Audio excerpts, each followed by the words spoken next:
recording is live. Okay, we're good to go. Yep, good to go. Okay. So yeah, this is something I've wanted to do for a little while, and I think there's been people asking for it for probably far too long. But again, just real informal, kind of behind the DM screen of Roll20. Gonna go over the basics, some tips and tricks, and stuff that I've picked up over the years. And again, if you guys have any specific things you want to ask or questions, feel free to shout out, interrupt me as needed, and we'll get rocking and rolling. So first things first, you guys are all probably used to the player view. This is the DM's view, and right off the bat, the first thing you're going to notice in the DM's view is you have a lot more tools in your top left. You've got your layers in your bottom right, and then up here, there's a few more tabs on your chat box window here that just give you extra accessibility and utility as the DM.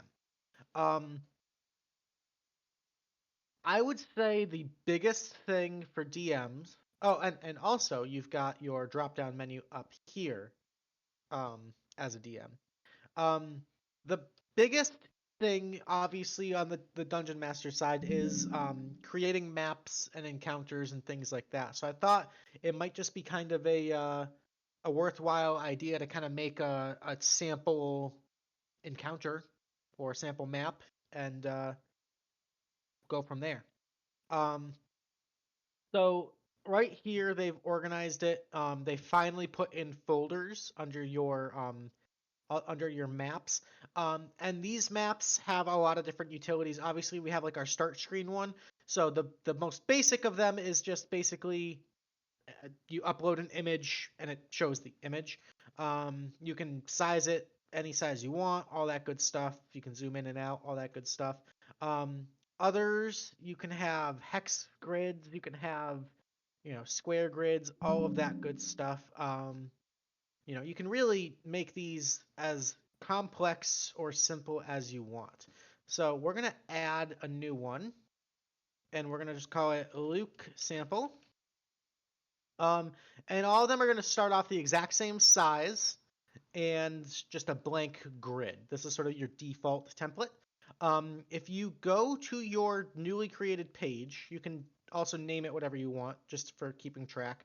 The folders help, especially if you have multiple DMs in the same game, or if you have different regions or things like that. You can pop them all into different folders. When you make your map, you can enter this settings tab here, and there's a bunch of different stuff you can do. Um, the thing I use the most is changing the size of your map. So if you have a map that you found on Reddit or Google Images, or you've made for yourself, or you've purchased, or whatever, a lot of times if they come with a grid, um, a lot of people actually complain about gridded maps. Like they'll pay extra, like they'll pay a premium for an ungridded version. I actually find having a grid can sometimes be super helpful because it gives you the exact scale of how big the map is supposed to be. So you can do that by cells, you can do that by pixels, whatever information you have from your source, you can then scale your image accordingly. Um, you can have a different background color, so um, the background, if without a given information, it will automatically pick the sort of like it'll pick a background based off of sort of like dominant colors. So like for this one example, it just picked black. For this one, it chooses like a white gray color. I think the archives is like a red. So it kind of like the AI just sort of grabs a decent background color based off of what you've got there. But you can choose your own background color if you want right there. Um, Backdrop color again, just for sort of like extra highlight different aspects and stuff. You can also change the scale of your grid. Typically, 5e D&D is always 5-foot grids. You can just make that 10 feet, 6 feet. I mean, you can get as specific as you want, change your units, all that. You can turn the grid off. So, like I said, for like those title screens, you can make the grid just disappear, so you don't have all these ugly lines blocking up your pretty picture. Um, Again, you can pick your different types of grids. You can actually do really cool isometric grids in Roll20, which I think is wonky and weird, and I've always wanted to try it, but it's complicated and a little mind bendy, but has the capability to do that, and especially if you're playing a system that's not Dungeons and Dragons specifically, all that's really good. They've got the different measuring systems, so I usually just leave it on that. But if you want it to be a little bit more realistic, all that kind of stuff. You can change the color and the opacity of your grid if you want. Like if you have like a brighter or a bolder background, you can make the grid kind of pop a little bit better. And then the rest of it kind of gets into dynamic lighting. So dynamic lighting is before we get into dynamic lighting, I think we're going to talk about the layers on a map.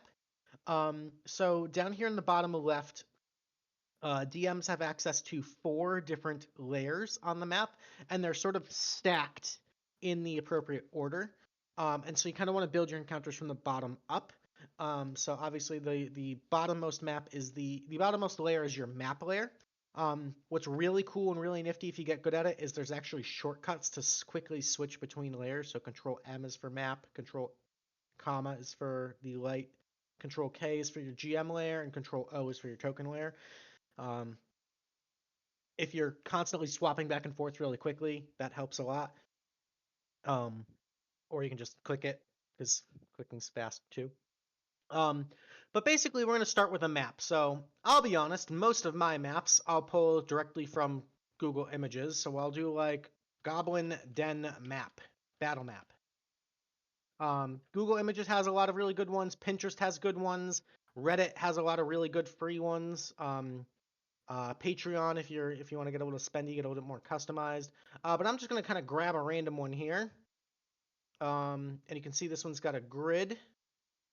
Let's see, 30 by 30. Okay, so I'm gonna take this image, and you can literally just drag and drop, place it right on there. I think I've actually used this map before. And so because I saw that it was 30-30, I'm gonna change this to be 30 by 30, like that. And then what I usually do to keep the resolution, I'll put it in the corner. And one very important trick I have is it's tempting to just grab this corner and stretch it down. That can actually sometimes mess with your resolution. It is always better to go straight down and then straight across. I don't know why it's broken like that, but the quality of your maps will be so much better if you do not corner drag. Again, I don't. It's really weird. The higher the resolution of your base image that you've got, the obviously the better quality is going to come up here because you can get really big maps on here. Obviously the bigger the map that you upload, the bigger the file, the more intensive it is on not only your machine but your player's machine. So there's something to be mindful. My typical cutoff on a map size, like if I'm getting over like 60 by 60, which is a huge map, I start to kind of like, okay, maybe I can split this up somehow, or maybe this is just getting too grandiose for me. So that's typically like 60 by 60, and unless extenuating circumstances, I wouldn't go too much bigger with that. So that's the map layer. The beauty of the map layer is whatever you put on here is not going to be touchable or movable unless you are explicitly on the map layer. This is kind of your things that I want to stay stationary, that aren't going to move, that aren't going to be impacted, just sort of like the background stuff. And you can add to maps or make your own maps, and add a lot of cool tokens or pictures or depictions of things onto your map layer. So like for example, I've got let's see, I think I've got like a torch that you can put there. Trying to find something, a better example of. I mean, you can grab like a barrel of gold might be there, you know.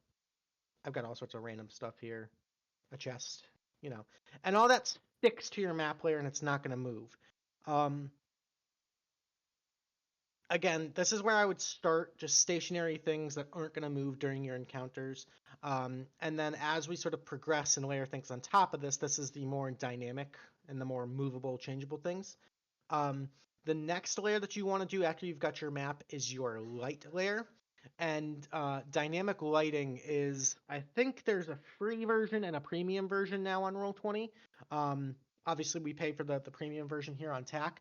But this adds just such a cool level of immersion and like actually, I think that this is one thing that I actually appreciate like virtual tabletops over real tabletops for is like, oh, the whole I have dark vision kind of meme with Dungeons and Dragons, right? In this, you can actually set specific vision for tokens and then design encounters where that dark vision actually matters, and there's like easy ways to track it and see what everybody else can see. Um, so with that, uh, number one, if you want dynamic lighting, if you just want like a broad daylight sort of map where I don't really care about vision, it's just all out in the open, it's daytime, everybody can see. You can just leave dynamic lighting off, and the vision just doesn't really have a factor in that. If you want that more contrived and more intricate sort of map, under your settings you can turn dynamic lighting on. And then there's a few more advanced options with dynamic lighting. One thing that I like to do, especially in multiplayer games like this, and especially on stream, Explorer mode is really cool because it has sort of like a fog of war discovery sort of thing, and so areas where players have traveled and revealed will always stay illuminated. So it's almost like you're slowly uncovering the map, because if you leave that off, as soon as you move out of vision, that'll just go back to being black. So certain cases it's good. Like if I'm doing like a labyrinth or something, I might leave Explorer mode off, because then that just makes the labyrinth a lot easier.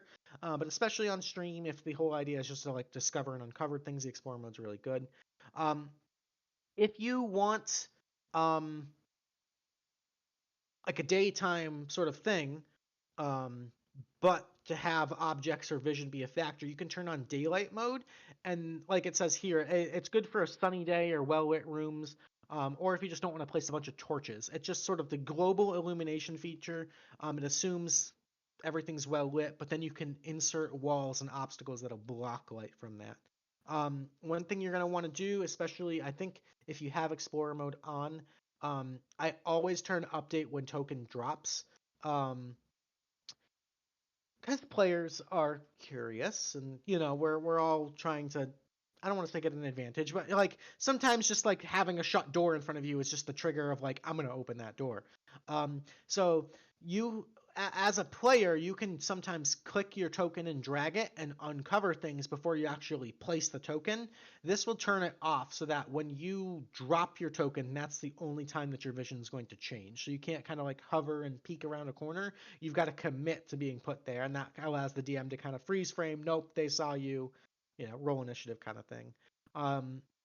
You can set your opacity with the dynamic lighting if things are a little bit too dark or a little hard to tell. I find 35 to 55% is my kind of sweet spot. You can go a little bit lighter, but then it's kind of like, what's the point? If you go too dark, then you can't freaking see anything. And there's all sorts of the legacy settings I always just leave off because they've done a good job with it. So we're going to turn dynamic lighting on, and we're going to start with daylight mode. I think we're just going to leave that there. So you can see right now, my map has kind of darkened because I turned dynamic lighting on. And what's interesting about this is it's darkened because nothing on the map has a vision. So if I were to take a token, so I'll just steal, I don't know, let's steal Vorden. That seems fitting. And I give, I gotta put him on the token layer. If I give Vorden's token vision, boom, suddenly the whole map lights up. So now we know something on here is actually, there's something to see what you've created, and it lights the whole map up. If I were to take off the daylight mode and now have it be totally dark again, now the map kind of grays out with that opacity, so you can see there again, there's no creatures with dark vision on the map to see anything. So for example, if I then give Vorden, let's say 60 feet of, let's call it 15 feet of dark vision, now you can see there's a small circle where Vorden can see. And as he moves, that circle moves with him. Now, as a DM with a lot of different character sheets and stat blocks and tokens on there, all with different visions, sometimes it can get a little fucky to try to keep track of who can see what. If you ever want to just see what one of the tokens sees, if you highlight that and click Control L, it'll say previewing as Warden. This is what your player is going to see. That's what they see on their screen. And so you'll hear me say sometimes in TAC games, like, you'll hear, oh, can I see that? I say, what you can see on your screen is what your character can see. One thing that I like to do, especially with, I think it kind of sucks sometimes being like the human or the halfling without dark vision, especially in like a TAC setting, like a West Marches style. Yeah, where it's like I can't see shit and there's all this stuff going on and the players are having fun. I will give control of all of the characters to the entire party. So that way, say if like Willow sees something, even if Gordy doesn't see it, it still shows up for the player playing Gordy, right? But you can kind of then go back to the game, like the rules, and say, well, I know you can see it because Willow can see it, but technically Warden can't see that right now. You can just use that Control L feature to kind of single out specific tokens. So that's a really nifty feature. Also on the light screen up here in your tools, there's a whole thing specifically for lighting. So you can place torches that are just going to show up as invisible little torches. So like say this campfire right here has a torch. You can set that, go back to your token layer, and then Vorden now sees what he sees around him plus the light being emitted by the torch.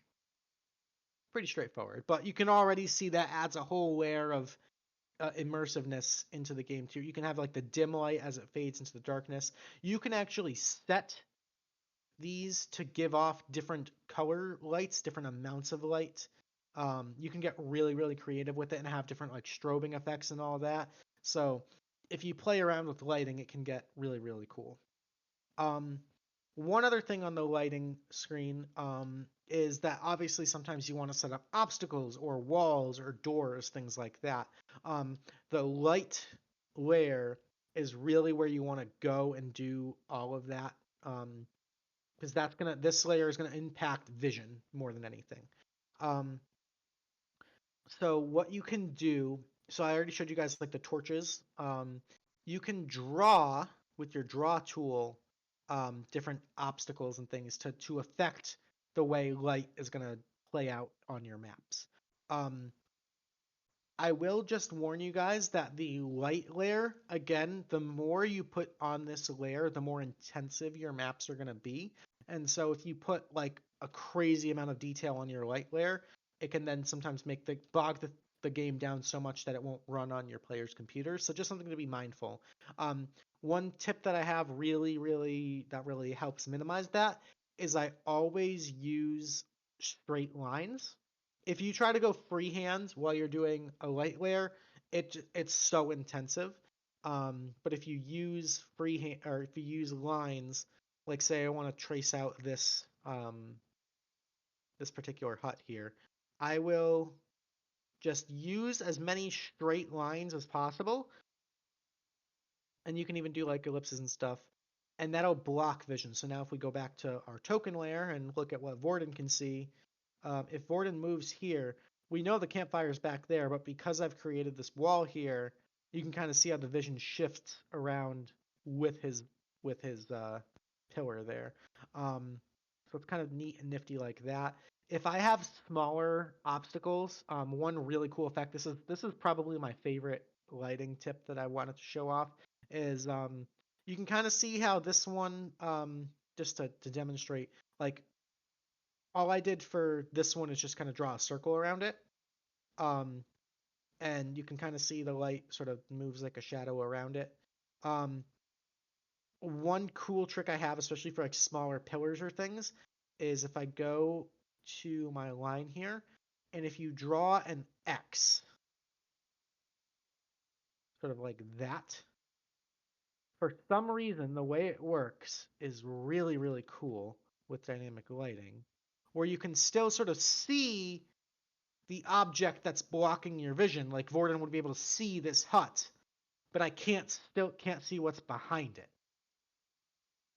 Right? So you see the difference between this one, it's like I don't know that there's a hut here because the whole hut is just a giant black square. Whereas this one is, okay, I know there's a hut there, but I can't see over it or behind it. So that X kind of adds that this, I think I made this X a little too small, but it lets you see the object that's blocking your vision without seeing behind that blocking object, if that makes sense. So just a little lighting trick there. Um, Other really cool things on the lighting layer. You saw this little lighting tool up here. You can add lights. You can also add doors. Having doors will automatically restrict player token movement, so we'll always turn that on. But you can pop a door down. Oh, that's the token layer. I want to put that on my lighting layer. Again, anything with lighting, we're going to put on the lighting layer. We're going to pop a door. We'll just, for funsies, put it between these two. And you can actually customize the size of the door, where the door goes, and kind of align it on your map.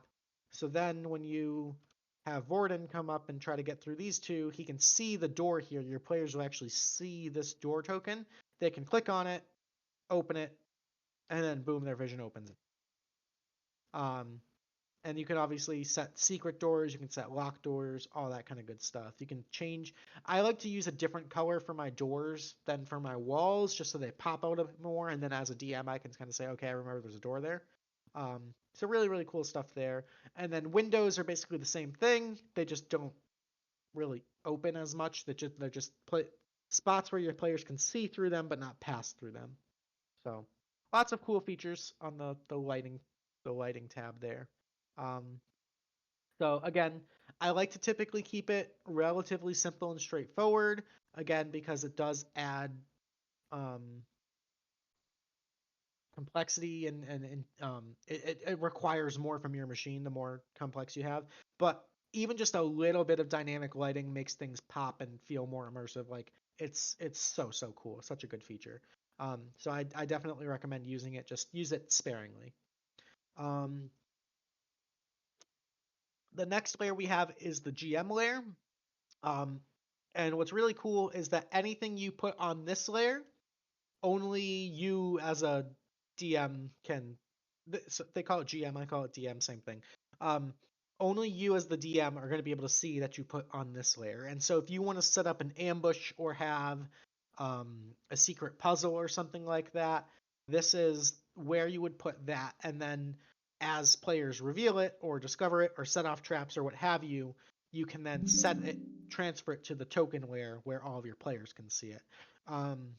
This is also a really, really useful layer to put notes to yourself. Up here, there's a little text box. You can just type up different notes to yourself. I do it all the time in TAC. If I want to remember that this monster has a certain ability or use different descriptor words as I'm setting the scene, I'll write small little paragraphs or little sentences to myself just so as I'm DMing, I have the notes right in front of me. So I'm not looking at my phone down here trying to read off a script that I typed up on my phone. It flows a lot more naturally, and the players can't even tell because they can't even see it. So that's a super useful tool on the DM layer. If you want to, so let's say we've got a skeleton here, lying in wait in this building for Vorden. Again, you can just click and drag it onto your GM layer, and on the token layer, Vorden has no idea. He can't see it. Well, we can see it again because we're the DM layer, but it's grayed out. Vorden would not be able to see it. And then all you have to do, you can click on your token, you can change your layer, boom, now it's on the token layer. Now Vorden can fight it. So, again, all useful things, helping you set up encounters, helping to keep things seamless, rather than having to like search through and find a skeleton and like click and drag and make sure it's the right one. You can prepare and have all of that set up ahead of time so that your encounter in your game runs a lot more smoothly. Again, you want to have as much of this prepared in advance as possible to keep things flowing dynamically. Now, that being said, this is Dungeons and Dragons, and things never happen totally fluidly and dynamically. You can never possibly prepare for anything. And so Roll20 has a lot of really quick and easy tools to grab and go and place and edit as you go. which you guys have seen me do 100 times in TAC when I run into an unexpected situation. It makes it really, really quick and easy to do things on the fly, which is a super, super valuable tool for DMs. And again, it's one of the things that yeah, I love me some like tabletop pencil and paper play. Like there's nothing that beats like an in-person game, but having the power of Roll20 at your fingertips is a really, really, really useful crutch to have um, when you're running a game and you have to improvise. Um, for example, let's say instead of Warden fighting a skeleton here, he wanted to fight an ogre, but shit, I didn't prepare an ogre. I don't have an ogre stat block. Um, this tab right here, you guys, I believe you guys do have it on the player view, but the compendium here is expanded for your dungeon masters, and this is going to have every stat block, every item, everything in the base player's handbook, Dungeon Master's Guide, and Monster Manual, I believe, is free. If you choose to, you can then purchase other books, and I know I hate it. You have to buy another copy of the book that you physically own. I don't like that. I wish you could just kind of scan it. Um, but say I wanted just an ogre to pop up out of nowhere, right? You can search, grab your stat block, click and drag, boom. Now I've got my stat block here. I've got my ogre token there. We're ready to rock and roll. Say the ogre for some reason is going to cast, I don't know, mirror image, right? Like a super annoying spell that no one remembers the rules for. You can type in mirror image. Boom, I've got it. There's my rule book. I've got everything laid out. It just makes it all easily accessible right at your fingertips. You've got the rules right there. If you wanted to look up jumping rules, right? Like that's something that no one has memorized. And oh geez, how the hell do I jump? You've got long jump, you've got high jump. All the rules are right there. How does sneak attack work for a rogue, right? Um, you can look up class features, everything is all right at your fingertips. It makes things very, very easy so that you don't have to bog the game down with looking things up. It just boom right there. Um, Again, I think especially for newer DMs, that's a place where sometimes it can be a little bit overwhelming because holy crap, how the hell does my dungeon master have all these freaking things memorized? Like that's absolutely insane. Um, to memorize like a 300-page rule book. Like no, when you play for 10 years, you memorize a lot of it, but all of the quick response, specific verbiage kind of things are right there in your compendium. It's super, super easy. And what's also cool about the compendium is when I'm creating a map, when I'm making my encounter and I'm kind of have writer's block or I'm looking for things. I know I want a dragon, but geez, there's so many dragons. What are my options? You can type in just dragon and it'll pull up every single creature stat block with the word dragon in there. And so sometimes if I know roughly the vibe I want to go for, you can use this as just a little search engine of just D&D stuff and get some inspiration there. And again, let's see. Oh, I got an ancient red dragon. That's a little cliche. Ooh, a silver dragon. Boom, got it. Got my stat block. I'm ready to rock and roll. I'm ready to play D&D. It's so quick and easy and convenient just to have all of that at your fingertips. Um, Again, I cannot stress enough. This compendium is freaking awesome and amazing to use for dungeon masters, just to make things super quick and easy. Let's see. So we've covered the layers. We've covered kind of making a map, grabbing stat blocks.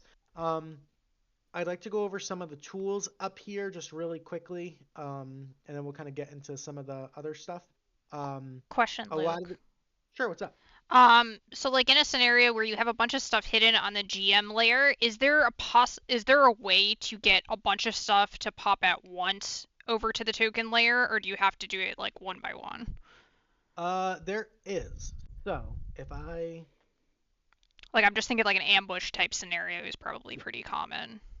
One other thing, Control C, Control V for tokens. You can just copy and paste them. Um, so let's say I've got, actually, I'll show you because you can do both.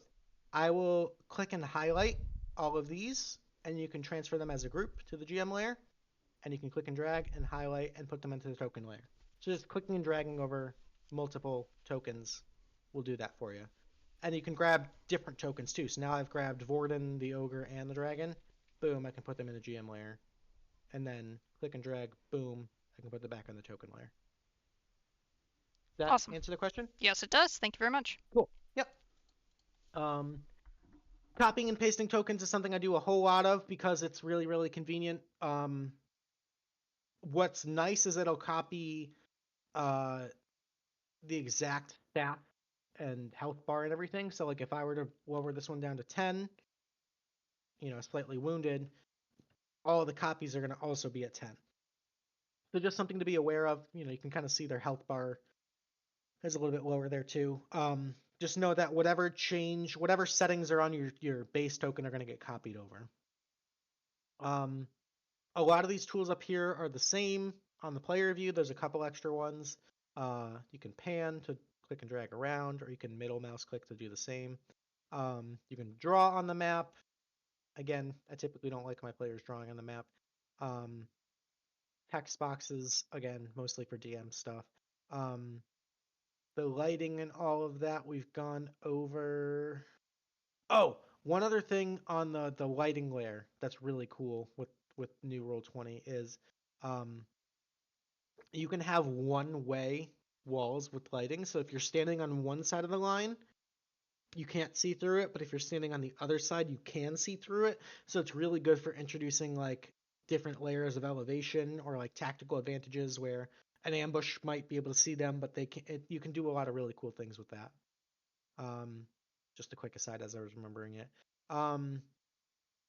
The explorable darkness is kind of like that explorer mode we talked about. I don't really use that tool too much. You guys all know the measuring tool. They've expanded that for cones and circles and squares and all that now. Super, super easy. Your initiative order, this is something unique to DMs. If you want this turn order to pop up, all you have to do is click that. It's going to pop up for all your players. And then adding turns for tokens, you can just right click and add turn, and they're always going to show up as a 0. And then you can either, highlight the token, roll initiative, boom, it automatically updates, or you can manually add turn and just say, oh, nope, he rolled a 17, right? Vorden rolled a 9, whatever. This is, obviously, you can move this around, put this wherever is convenient for you. You can sort it by ascending or descending, so that's super useful. Obviously, when you roll initiative, you want to be in descending order. There's a lot of different settings you can do here. You can add custom items, which is really, really cool. And you have a round calculator. So if you want to say, like, okay, the start of round 5. Actually, I've never used this before. Oh my god, I just discovered that. Look, it's counting how many rounds of combat there have been. That is so useful.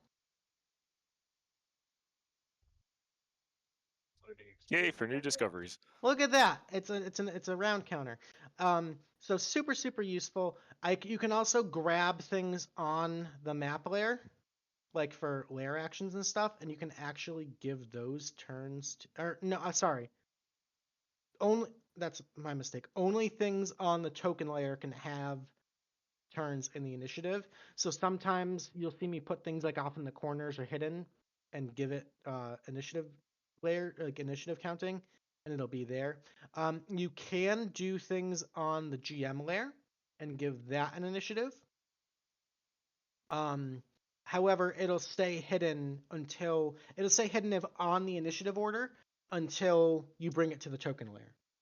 So if you had like an ambush with a bunch of skeletons with readied actions at initiative 10, you can be like, surprise, it's not actually Vorden's turn. Boom, reveal the skeletons. They show up at the 10. They take their turn right then and there. So that's super useful. To clear it, you can just remove all turns, clears everything, all that good stuff. So super easy there. And then there's the dice roller here. I typically don't use this. There is a way to fudge dice rolls through Roll20. Again, I typically don't do that, but it exists somehow. I haven't really figured out how to do it, but you can also do a GM roll, toggle that on, then only you can see it. So that's another thing right there. Hello there. Well, hi, Mr. Woo Woo. Hi, just listening. Oh, good. Um, other things specifically, regarding, I think stat blocks are probably the next sort of most in-depth thing that you're going to want to use here in uh, Roll20.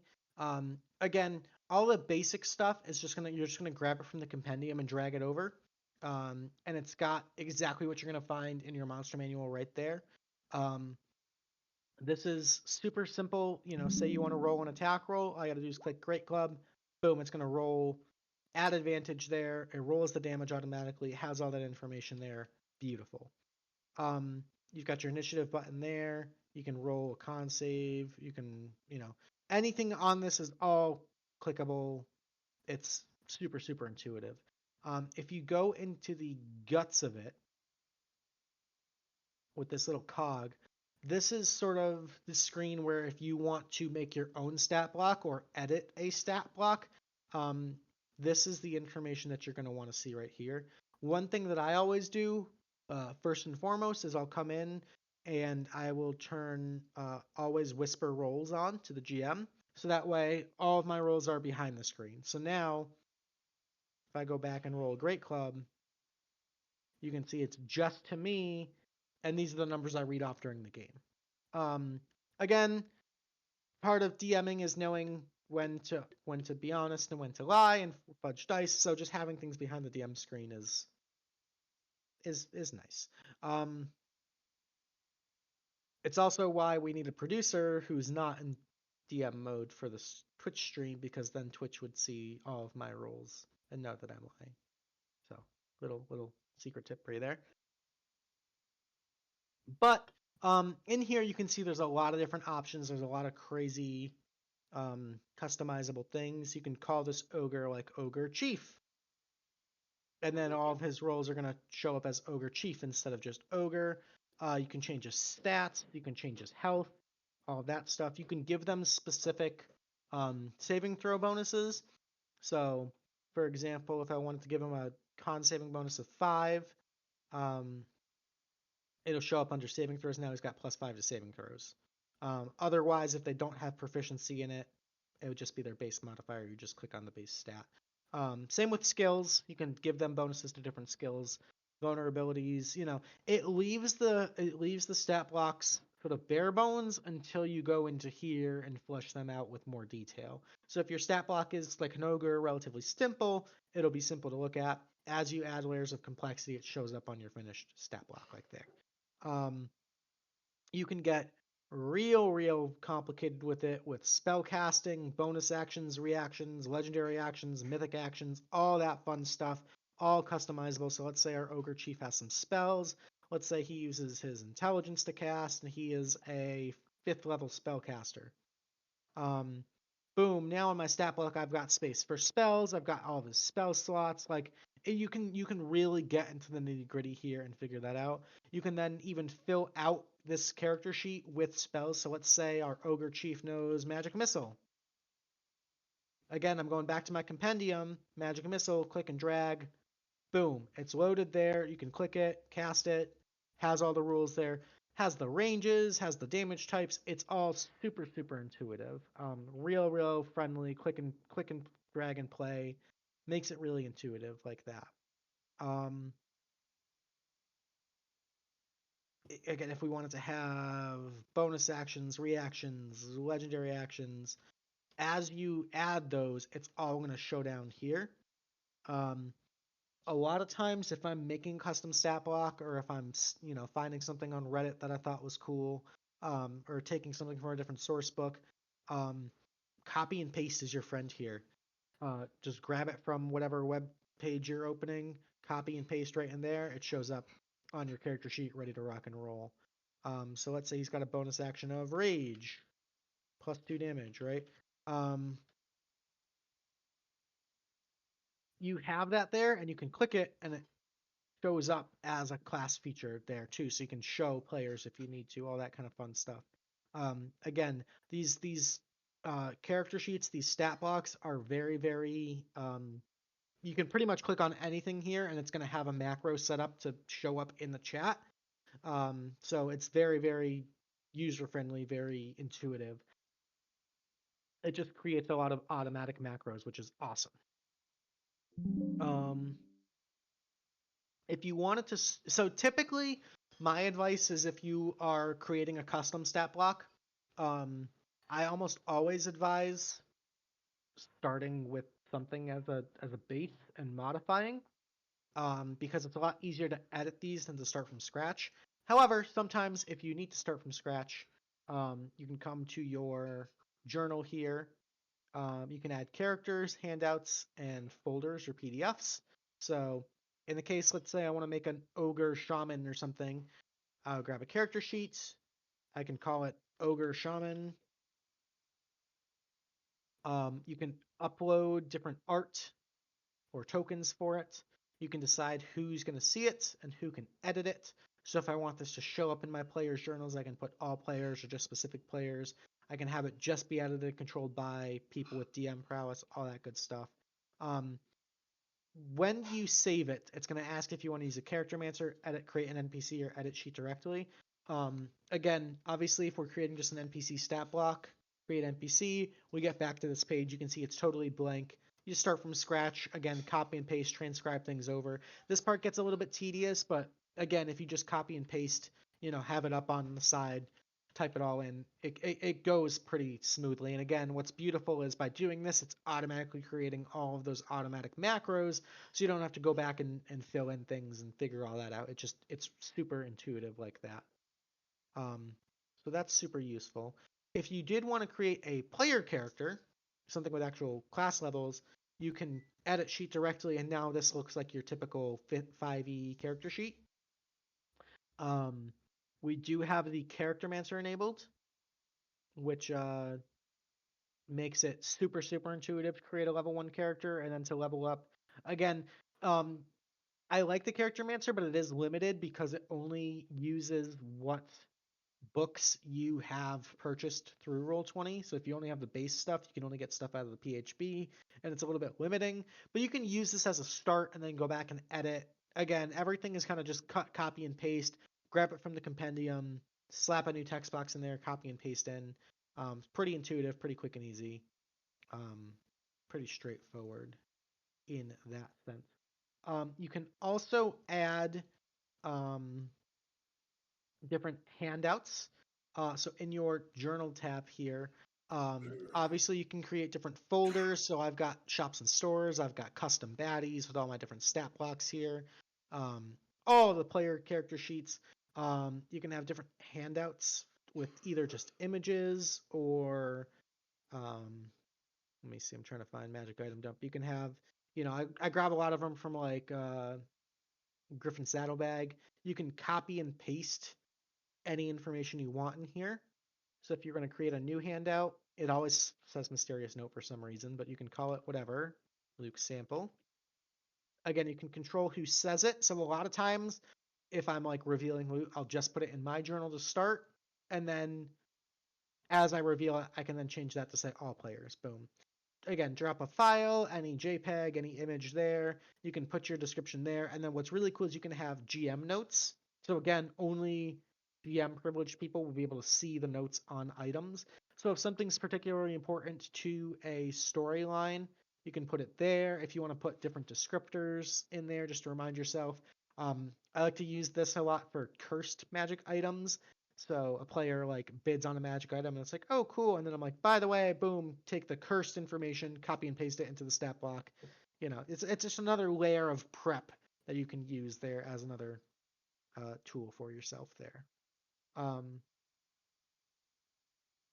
Speaking of tokens and information, there is this art library here, which is really cool. There is both free assets, marketplace assets, and your own personal library that you can upload to. So for starters, Roll20 gives you a lot of just base images and character tokens for different stereotypical monsters. different townsfolk maps, things like that. A lot of this is just straight out of the. Oh, look at all these maps! Wow. So they give you a starting place anyway.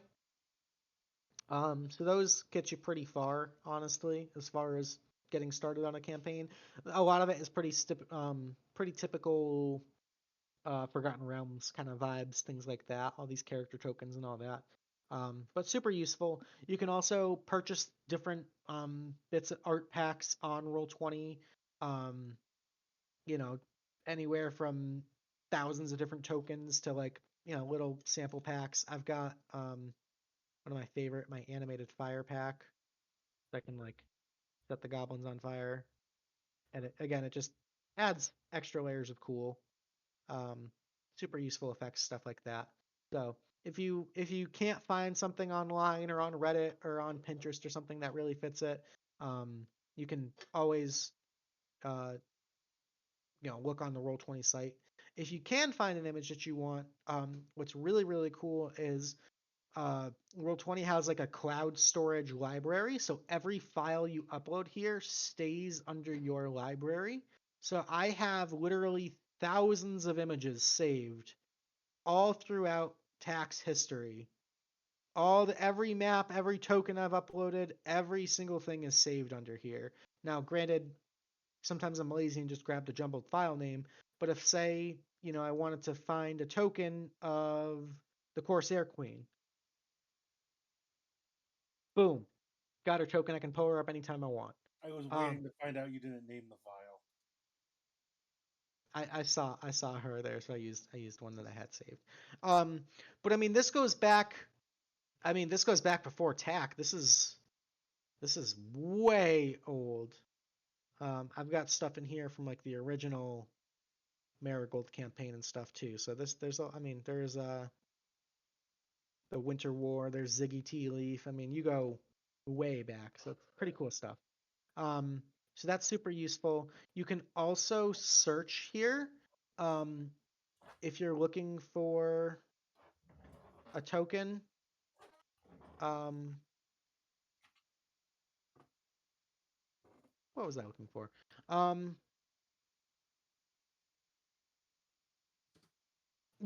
So Roll20 has a search option for tokens and images built in. So you can search, like say I wanted just a token of a dog. It'll tell me, okay, I've got a dog that I've uploaded before. These are the paid options if I wanted to, buy the tokens. These are the free options, and then it's also just got kind of like a built-in Google search, which sometimes has pretty hilarious results for dogs. But again, just different options for map making, for designing things, just at your fingertips there. So this token search, I believe the player's view does not have, but the DM's view has. This is your journal tab. Again, players are used to this, but you can have stuff here that your players can't see that you can. You got your compendium. Your music tab is really important for DMs. This is something we've been trying to get more involved in TAC because music adds just such another layer of immersion and everything, and I find it a lot easier to DM with just a little bit of background ambience. You can create set playlists. You can upload your own music files. Have it set so that like when you open a map, certain songs will play or certain playlists will play. Really intuitive, really straightforward there. Again, really awesome stuff here just to add that extra layer of immersion. You can see I've got kind of just basic playlists for specific places or different vibes. I got my intro music there. Generic combat, Feywild, Hell, Lexigrad, so you can kind of set yourself up again, just an extra layer of prep there to have music play. The master volume is set by the DM, which I think is a little unfortunate. So just one thing to be mindful of is if your volume is really low and you crank it, your players will yell at you for being too loud. So just something to be mindful of there. Mm-hmm. A note on the production side of things, please make sure that your music sources that you use during stream are royalty free. that is something that we can get dinged for on the YouTube or even the Twitch side. So True. if you need any help figuring that out, just ask Luke or I, and we'll take a look and make sure. Appreciate it. That's a good point. Yeah, no problem. Yeah. Images, we've never concerned ourselves with using images. That's true. Honestly, I'm giving these Patreons free exposure the way I see it. I as long as we show the logo, I think legally we're all set. I did look into that. As long as you can show your sources. Roll20 does have a lot of royalty free, a lot of Kevin MacLeod sources for music. So most of what I have there is all free. It's got different battle bards is good for like sound effects. Kind of fun things like that. So, all good stuff. Yeah. I have a quick question as well. Sure, what's up? Going over this. Are you able to upload your own music to Roll20? You can. So you can take like a Spotify playlist and upload it to your own playlist if you really want. Okay. Yeah. Yeah. So actually we've done that in the past. Again, we just make sure that our Spotify playlists are royalty free, and then you can upload that on. If you're doing your own home game and you don't really care about royalties, if you're not streaming it, yeah, slap a freaking Spotify playlist in there and it'll go through the game. Yeah. All right. Yeah, if you're doing stuff with us, it's just like Norse Foundry has a lot of stuff that we use that's royalty free. They actually, the opening music of TAC is one of their track lists, so we use that at royalty free to intro the game. Okay. Good point. Good point. Sorry, I've been tagged in like 7 different things. Jesus Christ.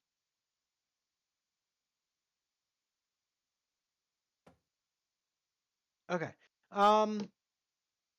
Other than that, is there anything people specifically want to see or go over?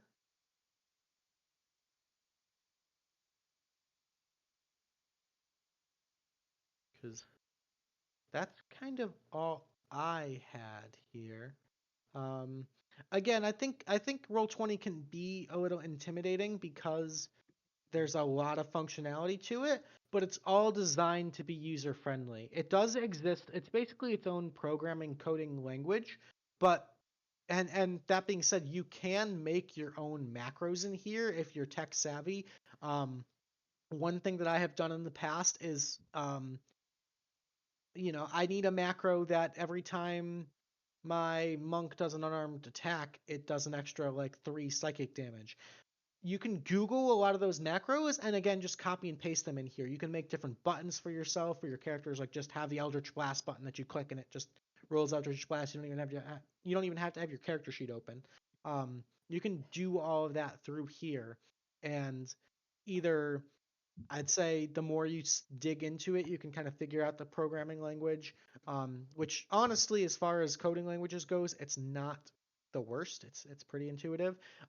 Or if you're lazy like me, someone else has already figured out exactly what you need. Steal it from Reddit, steal it from the Roll20 forums or whatever. People are really smart and really gracious with their time and like to save time for others, so they just slap their macros in, and a lot of them are really really cool.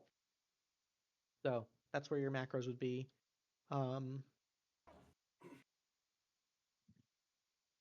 Anything else for folks?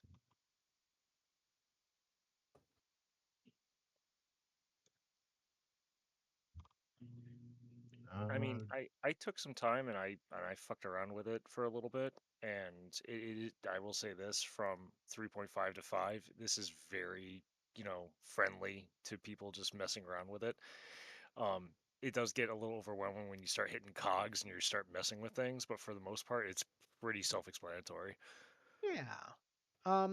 Again, I would say, it's like you said, it can be a lot. There's a lot of different settings. You have to set vision for every specific token. You've got all these different markers and effect things and everything. But if you just take it slow and go step by step, there's a lot of really, really cool functionality. And I'm sure I'm not even using half of the potential here. You know what I mean? Like there's so much that this software can do. But you know, your mileage may vary, you know. If you put in the time to learn it and kind of figure out a lot of the tips and tricks, it does pay off. You know, I've tried to, you know, we've been doing TAC for almost 5 years now, which is crazy.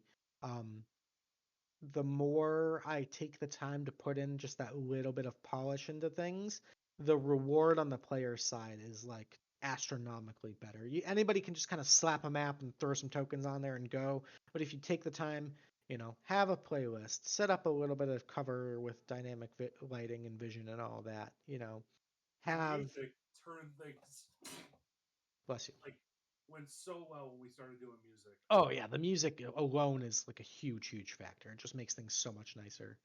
So again, all this little love, all the little prep you can do on the DM side of things to make the experience more enjoyable for your players is all at your fingertips here in Roll20.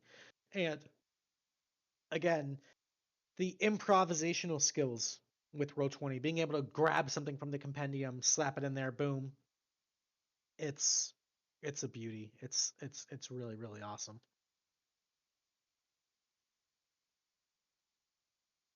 So I think that's just about an hour for us. I've been rambling quite a bit.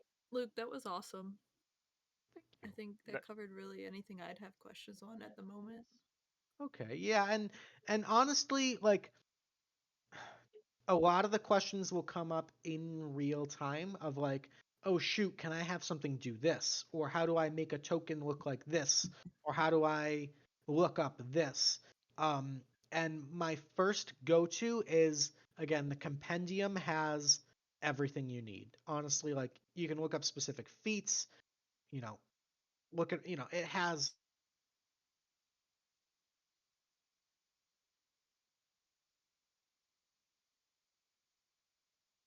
what do I right to the compendium. If it's not the compendium and you can find it on Google or on Reddit or wherever you're grabbing your D&D stuff, it makes it super easy to just copy and paste things right in there, slap it on a character sheet, slap it on a handout, whatever you need. And We it like to remind people that with, especially with TAC, if you're on the fly, I'm always, or me or someone is always here to kind of bounce things off of, or if you need a rules clarification. If most of the time we just kind of wing it, but we're pretty good about like answering each other's questions if we have them. I think after watching this, I may talk with you guys about donating a Call of Cthulhu module to run Cthulhu through Roll20. It seems like the 5e supplement works pretty well, and I think I've seen the book on here. Oh I would yeah, have it's to, on here. yeah, so I would have to double check and see about uh figuring out how to get that into tech. So Or while we're on that topic, there is DM sharing with what you call it, Roll20. Roll20. So like if you buy, like if Luke looks up Strad von Zarovich in the compendium, Mhm. so he doesn't own the module, but I do. Oh, okay. So like if your account owns a module, you can share it with like a mega group. Yes. Okay. There All right. are some limitations to it, but because we're paying for the like premium Roll20 Mhm. annual thing, I think it kind of removes all the sharing limitations for us. Yeah. But even if you have your own Roll20 game with like 5 players and you buy the books as a DM, it'll share it to all your players too. Yeah. Unfortunately, because we have like 40 something players in the TAC game, it says hard no, we're not letting you give all the books away for free. So it's a little lame like that. But you can share among DMs, which is All cool. right. Yeah, there's some limitations on what they let you get away with, but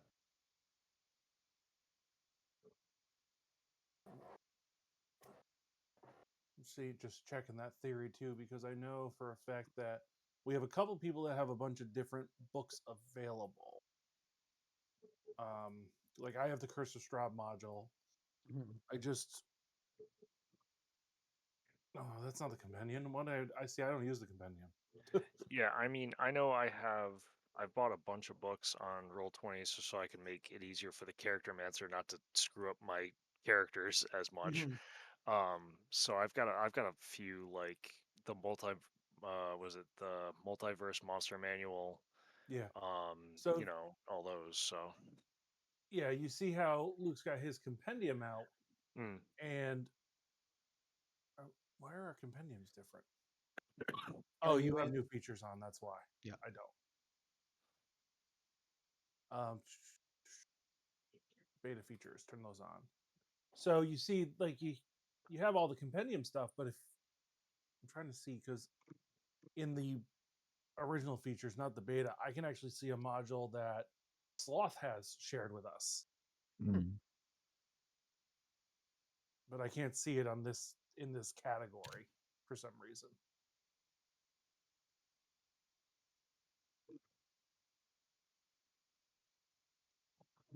Um, see if this fixes it. yeah, so if you turned off the beta, so you can see Aethereal Expanse is now available as part of that too. Yep.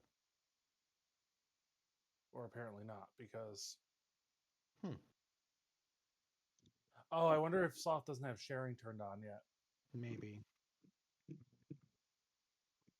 But yeah, Yeah, we'll figure it lots of cool stuff there. out. Mhm. All right. Alrighty, homies. So that's all I had. So thanks for hanging out, and Jen, thank you for recording it. Oh, thank God somebody recorded. I was going to Yeah. ask that. Yeah, Jen's on top of it. Yeah, I got you That's guys. such a good idea. Thank you. Yeah. And unless there's, if you ever have a question too, just feel free to shoot me a message or a text or whatever. And the one good thing is that you guys, if you have your DM accounts and you are able to do stuff, or you get a particular like resource from the marketplace that you want to use, you can use them in all the games. Like if I did, where's my spells pack that I like? So I have access to this, and I can do stuff like dropping this onto a map. Oh, nice. So you guys find your own resources and can use them across any game. Right, it's not just for TAC.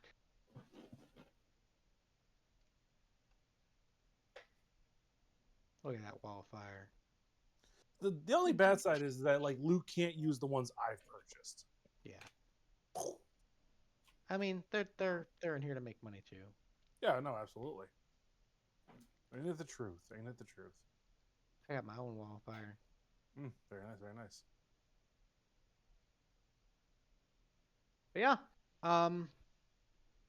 if anybody wants to DM, by all means, give me and Wee-Woo a break. Like it's always nice. Keeps things fresh, keeps things exciting. So have at it. Yeah. Thank you, Luke. Yeah, thank you, Luke. Alrighty.